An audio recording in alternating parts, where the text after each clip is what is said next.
Ele mesmo se via como um anjo torto, enviado para uma missão bem específica aqui na Terra.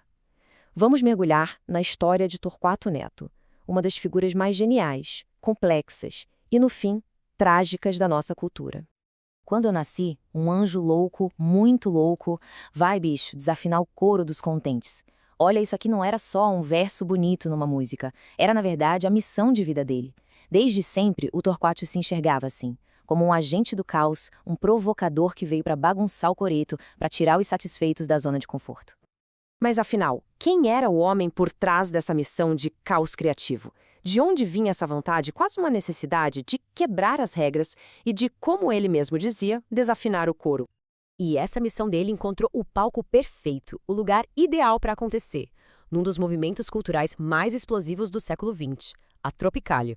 A jornada dele foi, assim, meteórica, sabe?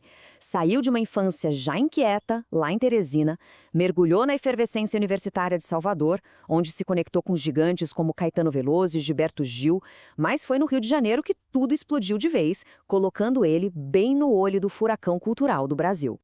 E o que era a Tropicália, afinal das contas? Bom, era muito mais do que música. Era uma atitude cultural completa, sabe? Uma explosão de cores, de sons, de ideias que misturava rock psicodélico com samba, cultura de massa, com vanguarda. Era, na essência, a missão do Torquato Neto transformada em movimento. E o Torquato foi um dos grandes arquitetos intelectuais do movimento. Ele defendia com unhas e dentes a tal da antropofagia cultural. A ideia era genial. Vamos devorar as influências de fora, como o rock, a pop art, e digerir tudo isso para criar algo novo, algo que fosse a cara do Brasil. Era um jeito de peitar tanto os puristas da cultura nacional quanto a ditadura que sufocava o país. O poeta desfolha a bandeira e a manhã tropical se inicia. Na geleia geral brasileira. Essa geleia geral foi a metáfora perfeita que ele achou para a visão da Tropicália, uma mistura vibrante, caótica, deliciosa, de tudo que era brasileiro, do antigo ao moderno, do chique ao brega.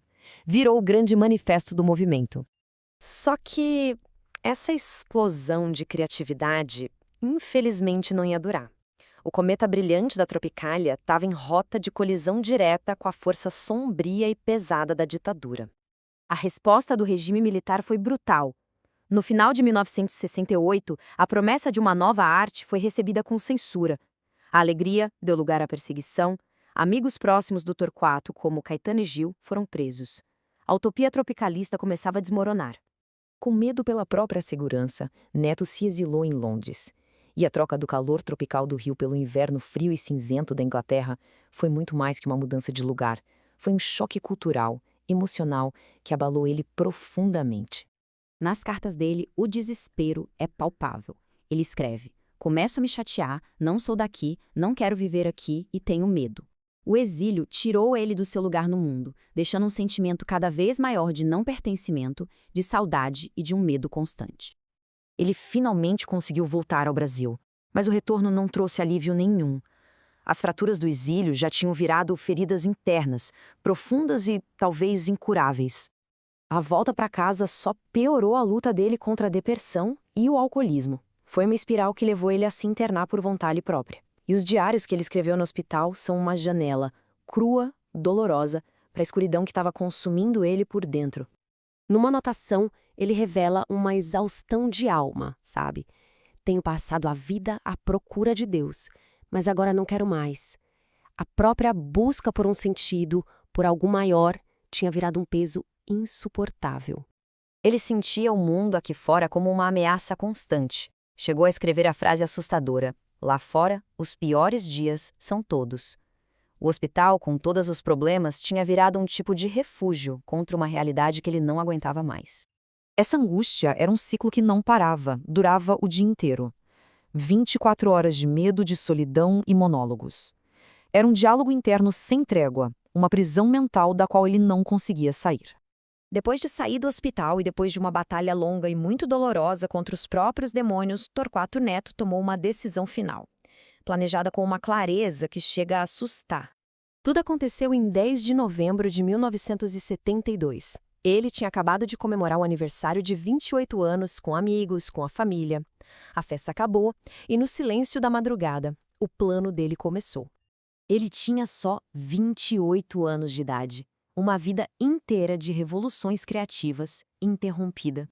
O ato final foi metódico, executado com a mesma precisão de um poeta escolhendo as palavras certas.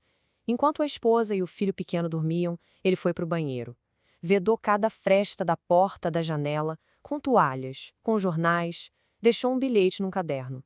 E então abriu o gás. A frase central do bilhete era um ponto final, absoluto, sem rodeios. Para mim, chega. 3 palavras para encerrar uma vida de tanta turbulência. Mas o bilhete não acabava ali. Ele adicionou um PS de uma delicadeza que devasta a gente. PS, vocês aí, peço o favor de não sacudirem demais o Tiago, ele pode acordar.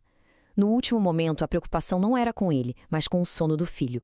E esse é o paradoxo final que define a vida do Torquato Neto.